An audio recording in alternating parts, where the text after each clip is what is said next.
Did you know that in just a few short months, over 70% of Israel's business deals across Africa were either delayed, canceled, or frozen? And the man behind this shockwave is none other than Ibrahim Traoré. Across the continent, boardrooms went silent, investors panicked, and powerful leaders in Tel Aviv were left stunned. Because Traoré, the young and fearless leader of Burkina Faso, didn't just challenge Israel's influence, he disrupted an entire network of economic power that had been building for decades. This isn't just about trade, this is about sovereignty, independence, and a new Africa refusing to bow down. And at the center of it all stands Traoré, who has shaken the confidence of none other than Benjamin Netanyahu himself. So what exactly happened? How did one leader force Israel's businesses to retreat from Africa? And why has this left the world watching in disbelief? Let's dive deep into this powerful story. For years, Israeli companies have operated deep within Africa, investing in sectors like mining, agriculture, construction, and telecommunications. On the surface, it looked like development, but behind the scenes, many African voices warned that these deals often benefited foreign interests far more than local communities. Nations rich in resources remained poor, while outside investors grew wealthy. Then came Traoré. Unlike the leaders before him, he openly challenged this system, refusing to remain silent in the face of what he sees as economic exploitation. His recent steps to push back against Israeli business operations in Africa have sent shockwaves across the continent and beyond. This isn't just about Burkina Faso anymore, it's about the wider African struggle for independence in the 21st century. But let's be clear, taking on such powerful economic forces is no easy task. For Israeli businesses, the challenge has been immediate and brutal. Investments that once seemed secure are now under direct threat. Contracts worth millions have been frozen. Projects have stalled. And negotiations that Tel Aviv once assumed were routine have suddenly collapsed at the table. The significance of this conflict cannot be underestimated. For decades, Israel has positioned itself as a strategic player in Africa, seeking political allies, business opportunities, and resource partnerships. But Traoré's resistance exposes a growing resistance across the continent and Africa that is no longer willing to play by the old rules. This leaves Israeli businesses caught in a dangerous storm. Their expansion plans are being blocked. Their influence is shrinking, and their future in Africa looks more uncertain than ever before. And for Netanyahu, this is more than just an economic setback. It's a humiliating political blow, showing the world that even a global power can be shaken by the will of a young African leader. When Ibrahim Traoré came to power in Burkina Faso, few imagined he would become one of the loudest voices against foreign dominance in Africa. At just his 30s, many dismissed him as inexperienced. But soon the young leader began shaking the very foundations of how Africa does business with the world. And among the first to feel the heat were Israeli companies, whose operations across the continent suddenly faced unprecedented resistance. For decades, Israel had built a network of influence in Africa. Through mining contracts, agricultural projects, and technology deals, Israeli businesses presented themselves as partners in development. On paper, these projects looked beneficial. But for ordinary Africans, the reality often looked different. Communities saw resources flow out while poverty remained. Mines polluted their land, but schools and hospitals stayed empty. Traoré was not blind to this. He knew that African nations, rich in resources, were being kept poor by unequal agreements, so he began reviewing foreign contracts. His message was sharp. If a deal doesn't serve the people, it has no place in Burkina Faso. One by one, he suspended mining licenses, froze agricultural agreements, and demanded more transparency in telecommunications. Suddenly, Israeli businesses that had operated smoothly for years found themselves stuck. The reaction in Tel Aviv was immediate. Israel had invested heavily in Africa not only for profits but also for diplomacy. African states gave Israel allies on the global stage. To see a young leader disrupt this was more than frustrating, it was dangerous. Netanyahu's government quickly launched diplomatic efforts, warning African leaders of the risks of following Traoré's path. Incentives were offered, pressure was applied, but the tide was already turning. What Israel didn't expect was the wave of support. Traore received from ordinary Africans. In Burkina Faso, farmers celebrated the suspension of contracts that had long ignored their needs. Students and youth groups held rallies praising his courage. Social media across Africa exploded with clips of his speeches, calling him the face of a new revolution. This momentum spread beyond Burkina Faso. In Mali, Niger, and other African countries, civil society groups demanded similar action. If Traore can stand up for his people, why can't our leaders? Became a common question.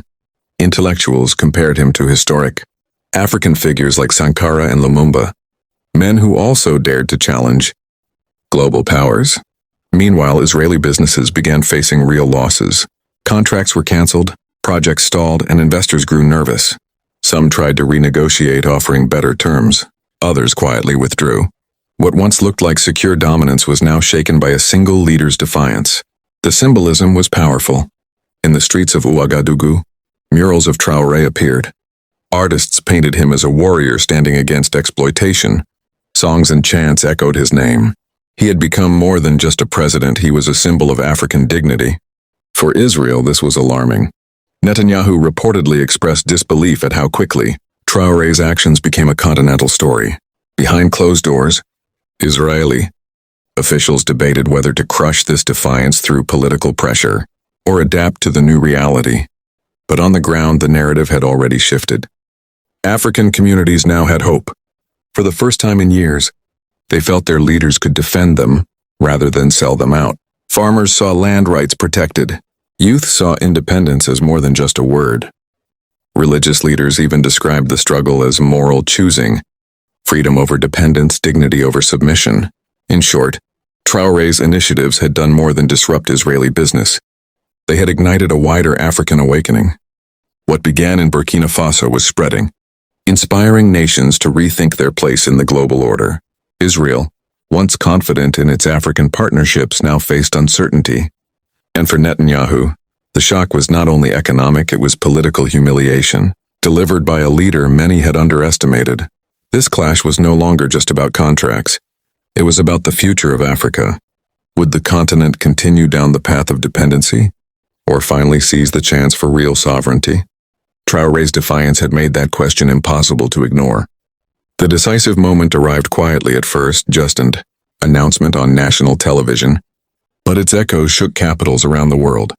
Ibrahim Traoré's government declared that several major Israeli-backed projects in Burkina Faso were being shut down immediately. For years, these projects had operated with little resistance, mining operations digging deep into Burkina Faso's soil, construction firms building lucrative infrastructure deals, and technology ventures tied directly to Tel Aviv's networks. Overnight, all of that came to a halt. Bulldozers sat idle. Security guards abandoned half-finished sites. Israeli engineers who once walked confidently through Ouagadougou's streets packed their bags in disbelief. The news spread like wildfire across Africa. Israel's hold was breaking. Inside Israeli boardrooms, chaos erupted. CEOs were dialing frantically, demanding answers. How did this happen? How can a country of 22 million people shut us down like this? Some executives fumed at Burkina Faso's audacity, while others stared silently at stock reports that showed their African divisions collapsing. Millions, perhaps billions in expected revenue vanished in days. Mining giants complained that they had invested heavily in exploration. Agribusinesses argued that they had spent years creating supply chains. Construction companies feared their contracts across West Africa would be scrutinized next. The anger wasn't just about money, it was about prestige. To the Israeli elite, Burkina Faso was supposed to be a success story, a foothold in Africa, proof that Israel could expand its influence on a continent rich in resources. But Traoré had just pulled the rug out from under them. While panic spread in Tel Aviv, a very different scene unfolded in Burkina Faso. People flooded the streets of Ouagadougou and beyond. Farmers carried signs that read, "Our land is ours again." Youth groups marched, chanting Traoré's name. Market women, often the backbone of Burkina Faso's informal economy, danced as drums echoed late into the night. For them, this wasn't just about shutting down foreign businesses, it was about dignity. For decades, African nations had watched their resources flow out while poverty remained at home. The shutdown was a signal that things could be different. One old man told a reporter, his eyes welling with tears. I was alive when we won independence from France. But today, for the first time, I feel truly free. Young people, too, felt an energy they had never seen in their lifetimes. Social media exploded with videos of celebrations. Hashtags praising Traore trended across West Africa. To them, he wasn't just a president, he was a warrior who had finally dared to confront the giants. Back in Israel, Prime Minister Benjamin Netanyahu was briefed personally. Insiders say he sat in stunned silence as advisors laid out the situation. Contracts worth millions in Ghana, strategic footholds in Africa threatened, and perhaps worst of all, the precedent set by Traore. If one country can do this, an aide warned, others may follow. Netanyahu understood the gravity. For years, Israel had worked carefully to build relations across Africa, using business deals as stepping stones to political alliances. Now, in a single act of defiance, that strategy was unraveling. Israeli newspapers ran headlines calling it a humiliation. Analysts debated whether Israel had underestimated Africa's new wave of nationalism. Investors grew nervous. The shock wasn't only financial, it was psychological. They had never expected such bold resistance from a leader so young, in a nation so often dismissed as small and poor.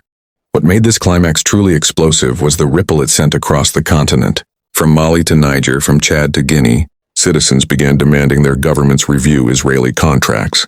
Activists took to the streets, saying, "If Burkina can stand up, why can't we?"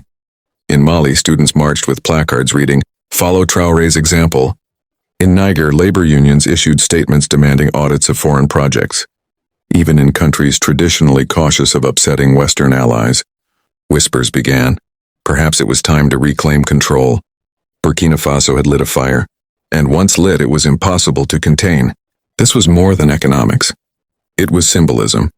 A small nation, led by a man barely in his 30s, had dared to confront one of the world's most strategically connected states, and he had won, at least for now. The imagery was powerful. Israeli businessmen boarding planes, their contracts worthless, while Burkinabe citizens painted murals of Traore on city walls. It was a clash of two worlds: global corporations with endless resources, and ordinary people reclaiming ownership of their future. The shutdown became a story told in cafes, classrooms, and family gatherings across Africa. Parents told their children, "This is what leadership looks like." Scholars debated whether this could mark the beginning of a broader African resistance to neo-colonial economic models. Of course, the decision came with risks. Traore knew that angering powerful nations would invite retaliation. Aid could be cut. Sanctions could follow. International media could brand him reckless or authoritarian. But for him, the cost of submission was greater. He framed the shutdown not as isolation but as liberation. Africa must rise on its own terms, he declared. His message resonated with ordinary Africans, who had grown tired of leaders bowing to foreign interests. The courage to act despite the risks transformed the shutdown from a bureaucratic decision into a historic moment. David versus Goliath on the world stage. It felt like the old biblical story be David versus Goliath, but this time it wasn't just one slingshot. It was an entire nation throwing its weight behind its leader. And in that moment, the giant stumbled. Israel, with its wealth, its technology, and its political connections, was forced to retreat from Burkina Faso. And Burkina Faso, small and often overlooked, stood tall before the world. The climax wasn't just about contracts being canceled. It was about the shifting winds of history. Africa was no longer a silent marketplace for others to exploit. It was becoming a battleground of ideas, control versus sovereignty, dependence versus freedom.